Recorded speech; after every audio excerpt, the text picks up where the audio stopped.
नमस्कार दोस्तों। तो देखेंगे टाइप 4 में कैसे क्वेश्चन आते हैं। तो मिक्स कोडिंग आते हैं। इसमें 3 या 4 शब्दों के एक वाक्य से दूसरे वाक्य को संकेतबद्ध किया जाता है तथा इस तरह के 3-4 वाक्य होते हैं ऑप्शन में, और किसी एक शब्द का संकेत पूछा जाता है। ठीक है, तो मतलब इसमें क्या होता है कि ये उदाहरण से आपको क्लियर होगा। तो किसी सांकेतिक भाषा में नी टिन फू का अर्थ हाउ आर यू और निट टिन सी का अर्थ वेयर आर यू है। तो वेयर का कोड क्या होगा? तो मतलब इसको अगर ये कह रहे हैं, इसको अगर ये कह रहे हैं, तो वेयर का कोड क्या होगा, इसमें ढूंढना होता है। ठीक है, यानी इसमें 3 या 4 शब्दों के एक वाक्य से दूसरे वाक्य में संकेतबद्ध किया जाता है तथा इस तरह से 3-4 वाक्य होते हैं और किसी एक शब्द का संकेत हो जाता है। तो यहाँ पे है 2 वाक्य और एक का पूछा वेयर का। ठीक है, तो हम इसको एक बार लिख लेंगे हल करने के लिए कि नी 3 फू, इसके लिए क्या बोल रहे हैं, हाउ आर यू, ऐसे बोल रहे हैं। ऐसे नी 3 सी, तो इसको क्या बोल रहे हैं, वेयर आर यू। ठीक है, तो पूछा वेयर का अर्थ क्या होगा, तो बहुत आसान है। आप पहले ध्यान से देखो क्या कॉमन मिल रहा है। तो इसके अंदर दोनों में नी तीन है, यहाँ पे आर यू सेम है। तो बस यहाँ फू को हाउ और सी को वेयर कह रहे हैं, तो हमारा आंसर हो जाएगा कि वेयर को क्या बोला जा रहा है, सी बोला जा रहा है। ठीक है, ऐसे ही अगला क्वेश्चन है हमारा। ठीक है, आगे होगा आपको समझ में। किसी सांकेतिक भाषा में टिम फू सो का अर्थ सी इज गुड, रिम तिन सो का अर्थ ही इज गुड एंड रिम सी तिन का अर्थ गुड एंड बैड हो, तो इज और बैड का कोड क्या होगा? तो हम लिख लेंगे इसको तिम फू सो। ठीक है, तो क्या बोला जा रहा है इसको कि सी इज गुड।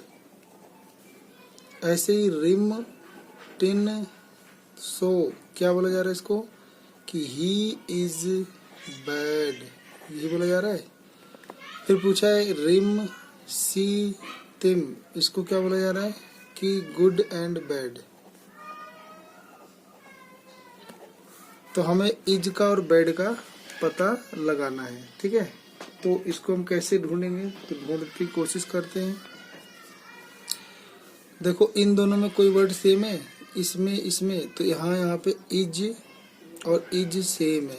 ठीक है, तो इज के लिए यहाँ पे सो हो गया। ठीक है, अब इन दोनों में बैड है और इन दोनों में गुड भी है। ठीक है, तो अब देखो गुड यानी इसमें देखो गुड, तो इन दोनों में कोई होगा सेम, तो दोनों में गुड के लिए कौन है, टिम।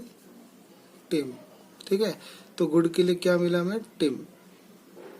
ऐसे अभी हमें बैड ढूंढना है। बैड इन दोनों में मिलेगा, इन दोनों लाइनों में। तो इन दोनों लाइनों में कौन कॉमन है, तो यहाँ पे है रिम, तो फिर बैड के लिए क्या जाएगा, रिम।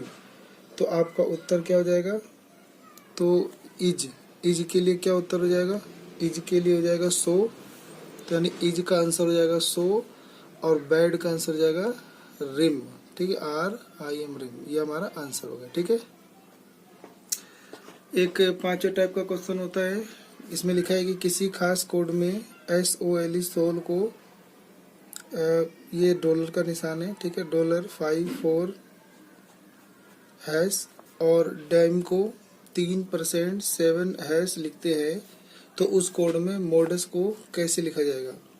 तो आप पहले लिखो अलग अलग कि सोल को क्या बोला था इसने, $5 4 हैश। ऐसी डाइम को क्या बोला था इसने, 3% 7 और हैश।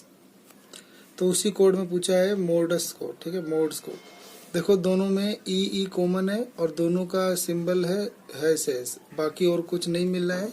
तो एम इसी में से छाटेंगे कहीं, तो एम यहाँ से कहाँ मिलेगा, ये तो यानी 7, ओ यहाँ मिलेगा 5, डी यहाँ मिलेगा 3, ई मिलेगा हैश और एस मिलेगा डॉलर। तो आपका आंसर ये हो जाएगा। ठीक है,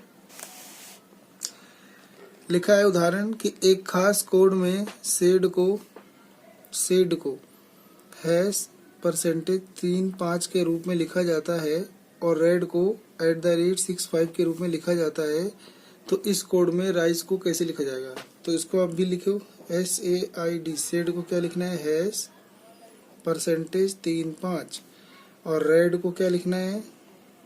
@65। तो हमें किसका पूछा है? Rice, RAISE। तो पहले दोनों में कॉमन देखो, DD सेम है और D के लिए क्या है? 5 सेम है। तो ऐसे यहाँ पे राइस पूछा है तो R इसी में कहीं मिलेगा, R ये रहा। तो R के लिए @ A के लिए परसेंटेज, I इसमें कहीं होगा, ये रहा 3। फिर S मिलेगा हैश और E के मिलेगा 6। तो ये आपका आंसर होगा। ठीक है, ऐसे आपको ढूंढना होता है। ये टाइप 6 तरह का है। ये थोड़ा सा लेंदी होता है और टफ भी होता है। लिखा है एक खास कोड में in what way is it justifiable to sacrifice an animal. यानी इतने बड़े वाक्य को way and it to justifiable in sacrifice is what animal के रूप में लिखा जाता है। तो उस कोड में, जैसे इस कोड को इसमें लिखा है, तो उसी कोड में it fell on the table shoulder on the संकारा टू क्लियर को कैसे लिखा जाएगा?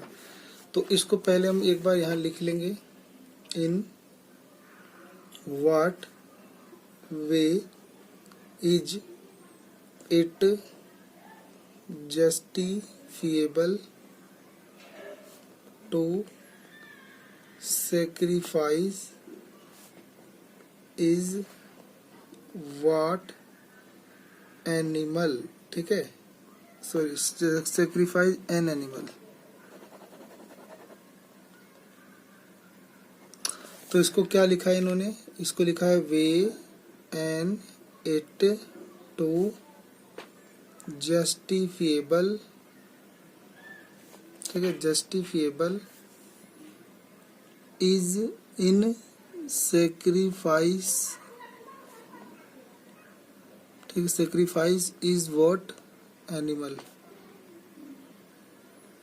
तो आप देखो किस पैटर्न से ये लिखा गया है। इसको समझने के लिए यहाँ पे नंबर दे सकते हो, 1, इसको 2, 3, 4, 5, 6, 7, 8, 9 और आखिरी में एनिमल को 10 ऐसे लिखा हुआ है। तो यही पैटर्न यहाँ ढूंढो। तो वे के लिए 3 है, एन कहाँ पे था? ये रहा 9, ठीक है। तो 3, 9, इट 5 पे है, 2 7 पे है, जस्टिफिएबल 6 पे है, इन 1 पर है, सेक्रीफाइस 8 पर है, इज 4 पर है, वोट तो 2 पर है, एनिमल 10 पे है। ठीक है, तो ऐसे ये लिखा हुआ है। ठीक है, तो इसी में हमें क्या लिखना है कि इसको लिखना है it fell on the table shoulders of Sankara to clear। तो इसका भी आपको नंबर देना होगा, 1 2 3 4 5 6 7 8 9 10। तो इसको भी उसी पैटर्न में लिखना होगा। तो पहले क्या लिखना है? 3, पहले 3 9 5 7 6 1 8 4 2 और 10 ऐसे लिखना है। तो 3 पे कौन है? ऑन, तो यहाँ लिख दो ऑन। फिर 9 पे कौन है? 2, तो 2। 5 पे कौन है? टेबल। ठीक है, तो ऐसे आपको लिखना है, आपको उत्तर मिल जाएगा। 7 पे कौन है? ऑफ। 6 पे कौन है? शोल्डर्स। 1 पे कौन है? इट।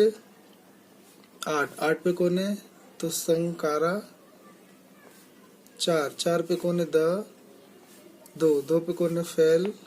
और 10 पे कौन है? क्लियर। तो ये आपका आंसर हो जाएगा। ठीक है, ये ठीक है। तो उम्मीद करता हूँ कि आपको समझ में आया होगा। ठीक है।